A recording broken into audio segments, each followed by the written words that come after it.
Hey guys, I'm giving a speech to the Libertarian Party in Rhode Island on October the 27th, and then November the 3rd with Ron Paul and Lou Rockwell and a bunch of others down there in Lake Jackson.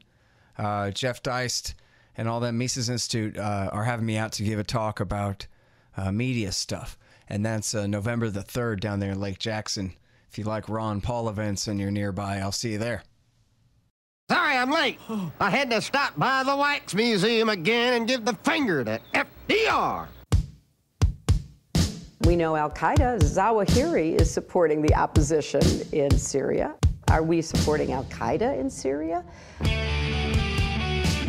it's a proud day for America. And by God, we've kicked Vietnam syndrome once and for all. Thank you very, very much. I say it, I say it again, you've been had. You've been took. You've been hoodwinked. These witnesses are trying to simply deny things that just about everybody else accepts as fact. He came, he saw, he died. Well, we ain't killing their army, but we killing them. We be on CNN like, say our name, bitch, say it 3 times. The meeting of the largest armies in the history of the world. Then there's going to be an invasion.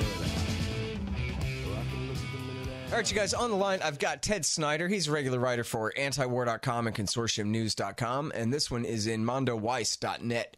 Outside In, the Trump administration's plan to remake the Middle East. Welcome back to the show, Ted. How you doing, man? I'm doing well, Scott. Thanks for having me back on. Very happy to have you here, and this is a really interesting article. I like Thank your you. take. Who knew that Trump had a plan, huh? Oh, I see technicality, administration, and so then that includes Benjamin Netanyahu and his guys.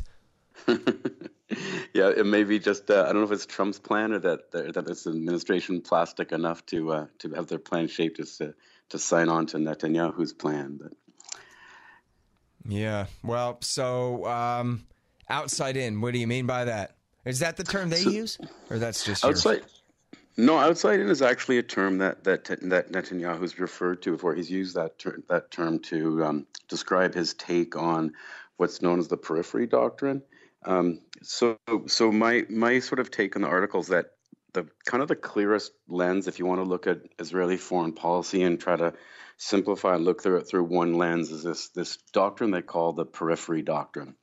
And the Periphery Doctrine was an idea that goes back to the very founding of Israel. It's the perception that Israelis live on this tiny sliver of land, this little island that looks out onto a sea of hostile Arab neighbors. And the idea is that those neighbors are so hostile to Israel that the differences between them are so fundamental that making peace with your immediate neighbors is impossible. So you leapfrog your immediate neighbors to the boundary of your neighborhood, and you make friends with the countries just on the periphery. Hence, it's called the Periphery Doctrine. And that's why in early periods of Israeli foreign policy, they made alliances with countries like Turkey and South Africa and Ethiopia, and surprisingly, and most importantly, Iran. Mm-hmm. And this idea of the outside became known as the Periphery Doctrine. And Ben-Gurion, the first prime minister of Israel, who sort of ushered in the first phase of Israeli foreign policy, adopted the Periphery Doctrine with the idea that you can't be alone in the world. You need alliances. You can't find alliances in your neighborhood. You can't be enemies with everybody. So you go to the periphery and you ally with the outside instead of with the inside. Mm-hmm. And in that way, if war does break out with your near neighbors, they may be divided on 2 fronts if they're surrounded by your other allies there. Right, and it wasn't necessarily always a military alliance. It was an idea that even like economically and trade and everything, you need to have allies. Mm-hmm. You're not going to have them in the neighborhood. So the Periphery Doctrine says that you can't be enemies with both the inside and the outside, and you have to be enemies with the inside. So you make alliances with the outside. Mm-hmm. And well, but for example, I mean, one recent example of this, and I don't know if this is the same doctrine at play, but Israel and Turkey have been dividing Syria by 2 fronts in support for various jihadists in the north and the south of the country, for example. Yeah, so I mean, one of the little discussed things is that Israel and Turkey have been incredibly close allies in a lot of ways. There's a lot of Israeli Air Force stationed in Turkey, and after the boats that tried to break the embargo, Israel and Turkey had a falling out, which was a breaking of the inside-out the Periphery Doctrine. The thing about the Periphery Doctrine and all that. You mean? Yeah. And the thing about the Periphery Doctrine that's important to sort of my take on this is that the Periphery Doctrine's gone through three phases. The first phase was Ben-Gurion's, where you are hostile to the inside, the Arab countries, and you ally with the outside, the non-Arab countries. The second phase came in with Yitzhak Rabin and Shimon Peres, who swung the pendulum. They agreed that you can't be enemies with both. You got to be friends with either the inside or the outside. But they swung the pendulum to be friends with the inside and not the outside. So it was Rabin and Peres around 1992 that shocked Iran and said, you're our enemy now, and tried to make friends with the inside through things like the Oslo Accord. So Peres and Rabin said they wanted to shape what they called the new Middle East, in which they would warm up relations with the Arab neighbors in order to have allies in confronting Iran on the outside. So it went from allying with the outside to allying with the inside. And then importantly now, what Netanyahu's done, and I've argued elsewhere that I argue that this is Netanyahu's sort of singular contribution to Israeli history and Israeli foreign policy, is that Netanyahu decided for the first time that you could be enemies with Iran and Palestine at the same time. No Israeli prime minister had ever wanted to be hostile to Iran and Palestine at the same time. You had to make sure that you had a friend and an enemy, but never enemies with both. Well, I was actually a little confused by that part of it when I read it too, and I think maybe I still am, because you're right that they were friends with Iran, and even after the revolution, but only until the mid '90s, right? And then they've been enemies with the Palestinians all along. So so that includes Ehud Olmert and Netanyahu the first time, and Ehud Barak. Yeah. And okay, so go ahead. So I agree with you that in reality they've been enemies with the Palestinians the whole time, but the foreign policy front, the lip service after the Oslo Accords was Rabin and Perez's idea that you would try to sort of pacify and make friends with, sign an accord on the inside, and keep the fight to the outside. So they made the attempt to ally with the inside. At least that's the way it was presented, and hostile to the outside. What Netanyahu did is, instead of splitting the Arab neighborhood from the non-Arab periphery, he split the Palestinians from the Arab neighborhood. So Netanyahu's idea of outside in is that you make enemies with the outside, Iran. You also make enemies with the inside, Palestinians. And the way you do that, because you can't be enemies with everyone at the same time, is you warm relations with the Sunni Arabs in the neighborhood. In other words, the idea of outside in is that you first make alliance with the Sunni Arab states outside of Israel, specifically Saudi Arabia and Egypt, and then in exchange you extract a peace plan from them that you impose on the inside in Palestine. In other words, what Netanyahu said is, we're going to go from the outside in. We're going to ally with the outside. We're going to get Saudi Arabia and Egypt on our side. Then when they're on our side and we've sufficiently weakened Palestine, we can impose a peace plan on the Palestinians on the inside, and they'll be friendless now because we've got the outside, the Saudi Arabians and Egyptians on our side. So it's a complete shift in the Periphery Doctrine, where instead of splitting the inside from the outside, you split the Palestinians on the inside from the Arabs on the inside, and you basically trade the Arab states' support for imposing a plan on the Palestinians on the inside. Mm-hmm. All right, so now, this is really a replacement also for the pretension. I guess this is implied in what you're talking about in previous times leading up to this, is the pretension of the Oslo Accord and the peace process and all of that. Now that is basically, acknowledged to be over. Now is the next stage. And the idea is that almost forget negotiation. This is the deal that the Palestinians will have to accept. That's right. At this point, you completely abandon the idea of negotiations. You say that the Palestinians are sufficiently weakened and they're sufficiently allyless in the Arab world that you can now impose a peace plan on them. So you abandon the idea of negotiations, you accept the status quo, you lock it in the way you want, and you basically trade Saudi Arabia and Egypt. What you do is you say to Saudi Arabia, we're going to partner with you against Iran, and we're going to back you and support you militarily. So you trade support with Saudi Arabia and Egypt for the imposition of a plan on Palestine. And now Saudi Arabia and Egypt will side with Israel instead of with Palestine. And that the trade-off is that you give them military support and cover, and then they back you on Palestine. So Netanyahu's plan is to get the Arab world on the side of Israel by trading to them what they want, that is enmity with Iran and military and financial support. And then you have the Sunni Arab states on your side, and then allied with them, you impose the plan on the Palestinians. And this kind of, this idea was first, I think the first time I heard this was around 2014 when Netanyahu was making a speech at the UN. And he talked very cryptically about how the first time we have allies in the region who can help us make a peace plan with the Palestinians. And then at the beginning of Trump's presidency, when he met Netanyahu the first time, and they had this kind of bizarre press conference that actually happened before their meeting. And Trump really sort of cryptically referred to this plan being a bigger deal than anybody knows. And when they talked about what bigger meant, he talked about having allies that you wouldn't expect that will make a deal with the Palestinians. But then when Netanyahu sort of in that same talk also kept referring to this idea that we'll make friends with Arab countries who didn't used to be our friends, and then we'll sort of parlay that partnership into imposing a peace plan. And it became really clear as it developed from 2014 to now that the idea was we're going to side with Saudi Arabia against Iran. We'll back you against Iran. We'll give you military support. We'll give you political cover. And in exchange for that, you're going to be on our side when it comes to a peace plan with the Palestinians.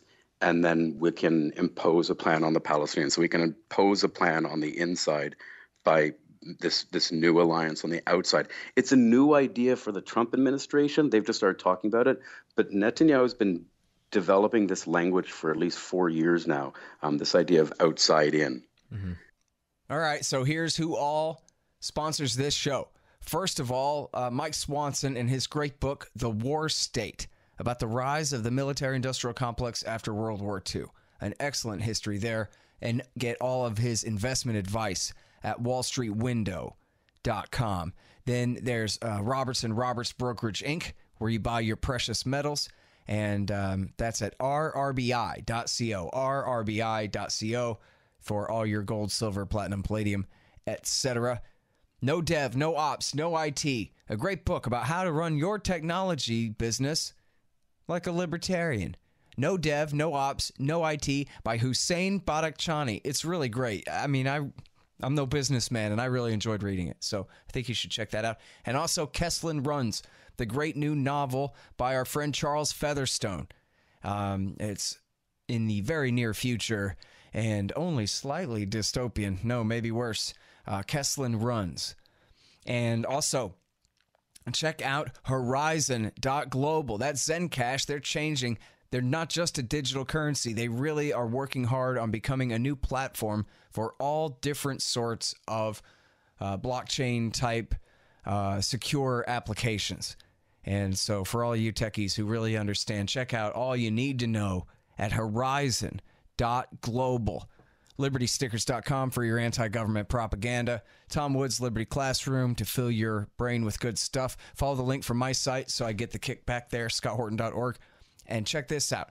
At expanddesigns.com, you can get a brand new 2018, a 2019 model website there, and get a $500 discount if you use expanddesigns.com/Scott. And when you say back them against Iran, what that means in practice is the civilians of Yemen are the pawns that are sacrificed for this, when that doesn't, in reality, that war doesn't have a thing to do with limiting the power of Iran, other than maybe expanding their power there by giving them credit for the entire Houthi movement and all their achievements over the past few years. So yeah, I mean, Saudi Arabia uses Iran as the front for attacking Yemen, and people in Yemen have always used alliance with Iran as an excuse for making attacks in Yemen. But Iran has little to do, almost nothing to do with the war in Yemen. This is just Saudi propaganda. So the states backs them there, of course, by refueling their planes in the air, by providing missiles, by providing targeting intelligence. But they provide Saudi Arabia cover everywhere. And in my article, I talked about the bizarreness of the recertification of Saudi Arabia in front of Congress the other day, which is, like, we can get into a second, was bizarre. But you even see it in the news today where, Trump is ridiculously providing cover to Saudi Arabia over the probable killing of this journalist.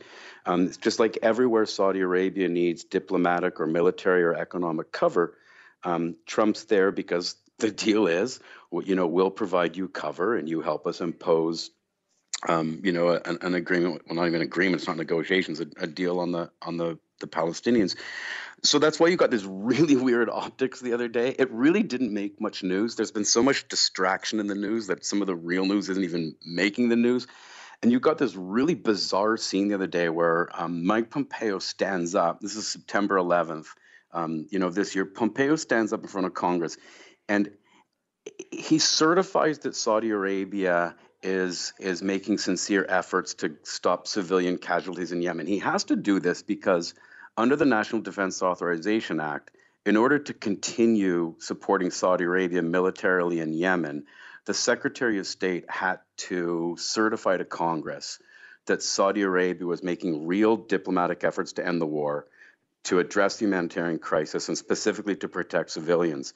So Pompeo stands up in front of Congress and he certifies that Saudi Arabia and the United Arab Emirates are doing everything they can to reduce harm to civilians.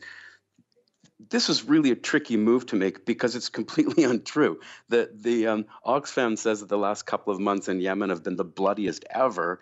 And, the UN Human Rights Council just released a report which, quote, strongly suggested that Saudi Arabia is committing crimes under international law and that there's no evidence that they're minimizing civilian casualties. So Pompeo stands up in front of Congress and he says, we can go on supporting Saudi Arabia because they're addressing civilian casualties. It's completely not true. But so why would he stand up there and lie in front of Congress? Lie is Oxfam's word. They said that he's defying and lying to Congress. But seen through the lens of the outside-in doctrine, where you have to provide Saudi Arabia military and political coverage to get them on your side, then, that makes sense of why he would put on that weird theatrical performance in front of the Congress. And you got a similar thing. I don't know if you want me to just go on talking or not talking a lot. Go on. You had a similar thing, almost at the same time, where you get the same bizarre thing in Congress where Pompeo, in order to provide military support to Egypt, has to show that Egypt's improved their human rights situation, because when Tillerson was Secretary of State, he froze almost $200 million of aid to Egypt because of human rights abuses. So in order to continue aid to Egypt, Pompeo had to provide Congress with a memorandum of justification, which means he had to justify giving the money back. That means he had to justify on the grounds that the human rights conditions had improved in Egypt.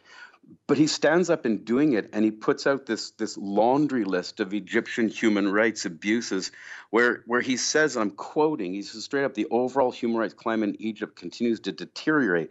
And he lists like huge things like infringements of freedom of expression, right to fair trial, disappearances, torture, extrajudicial killings. So here's this guy saying money that was held back from Egypt because of human rights abuses is going to be returned to Egypt because of worsening human rights abuses. But what he's really saying to the world is, we're going to go on funding Egypt no matter how bad the situation gets. In other words, they're publicly saying to Egypt, we're going to provide you cover and military support no matter what you do.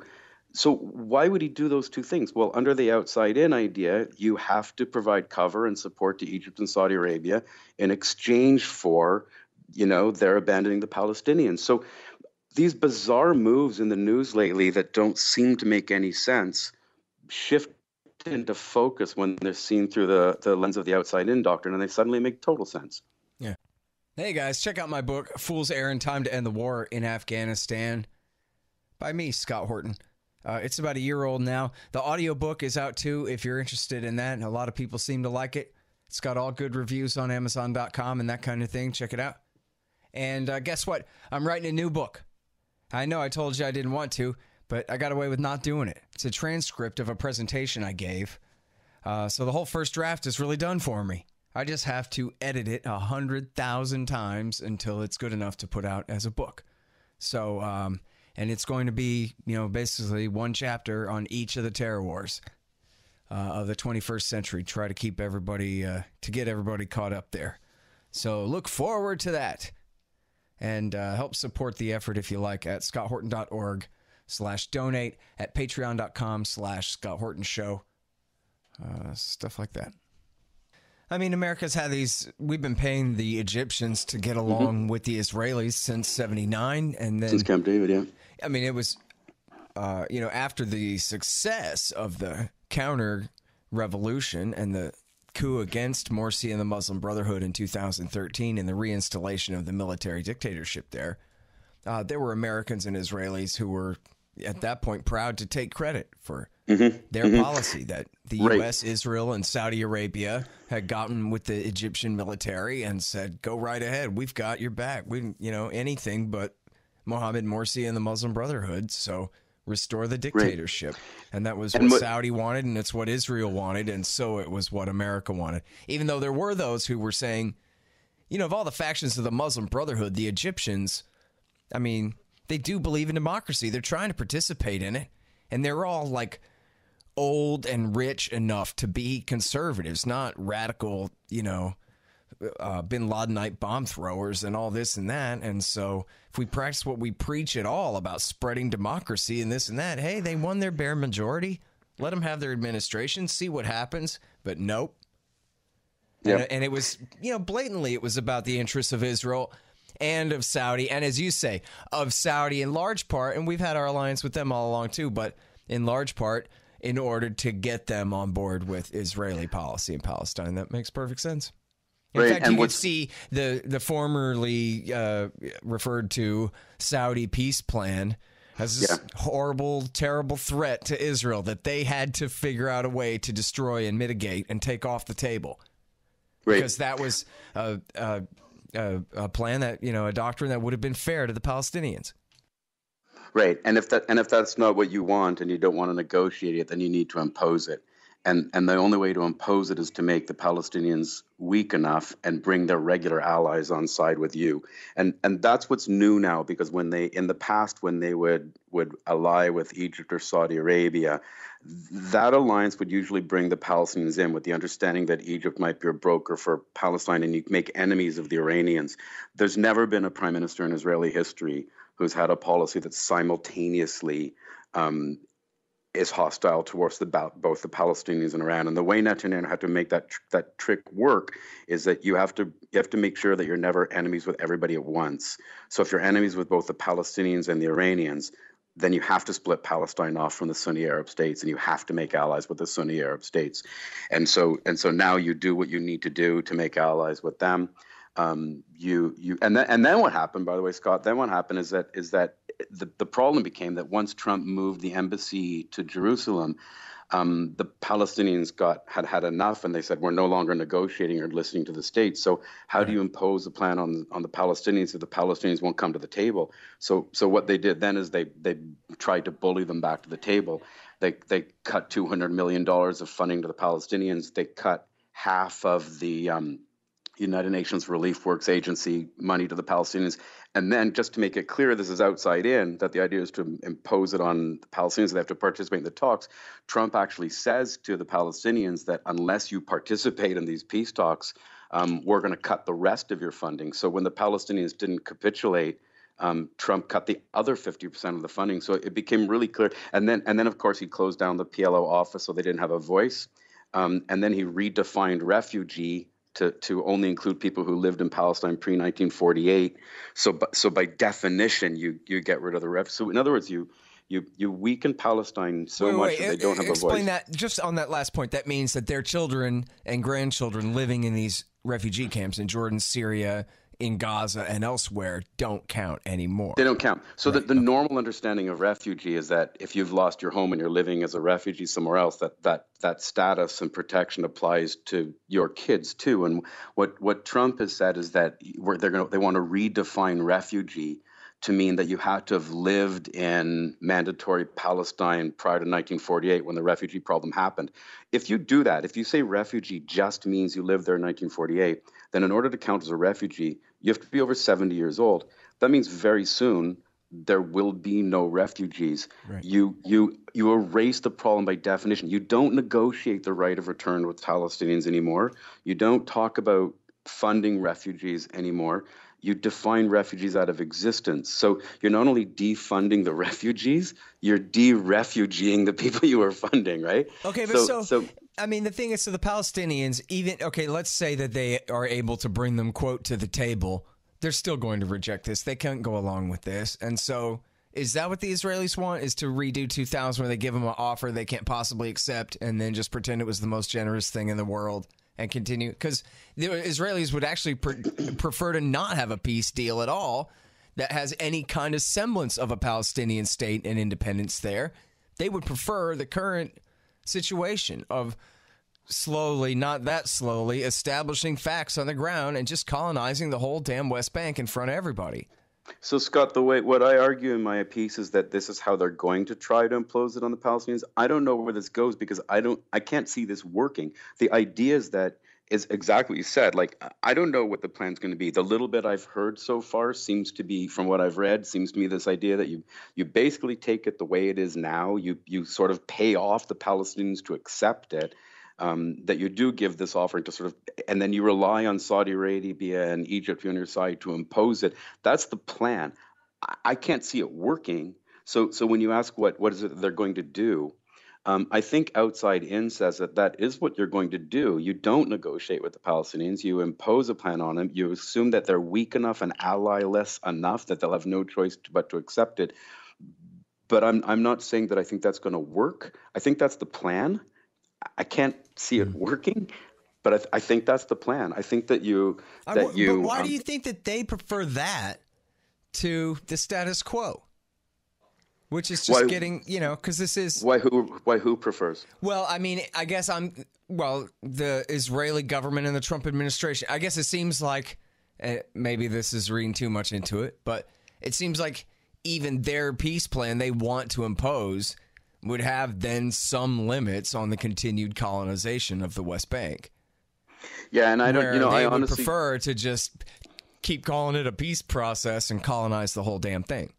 So I think part of the assumption here is that peace processes are meant to lead to peace and not to just be rejected and provide cover while you go on colonizing and saying we did our best to do a peace plan. I don't even know if the end goal of this is to succeed.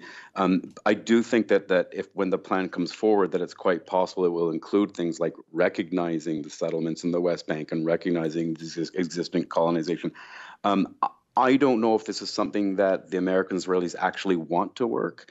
I don't know if this is something that will work, but I think that this is the way to make sense of what's happening now. Yeah. Whether what's happening now is because they really want this to be successful, I don't know that. I'm not sure that the peace process has ever been about hoping there's a peace and not providing cover for continued colonization while you say you're trying to make peace. Well, it's clear that the Palestinian people are not going to give in to this. Whatever Abu Abbas says, Abu Mazen. Right. I think what this does is it takes three weird things that have happened in the last 2 months. This barrage of cancellations of money to Palestine, like this total barrage of defunding, which is weird. This certifying of Egypt while you list their human rights abuses, very weird to do that. And lying to Congress about Saudi Arabia, really weird to do that. So what I'm doing is I'm kind of looking at this pattern of weirdness. And then I'm looking at how it is what happened. You can't take away it's what happened. So if you can't change what happened and it doesn't make sense to your understanding, then change your understanding.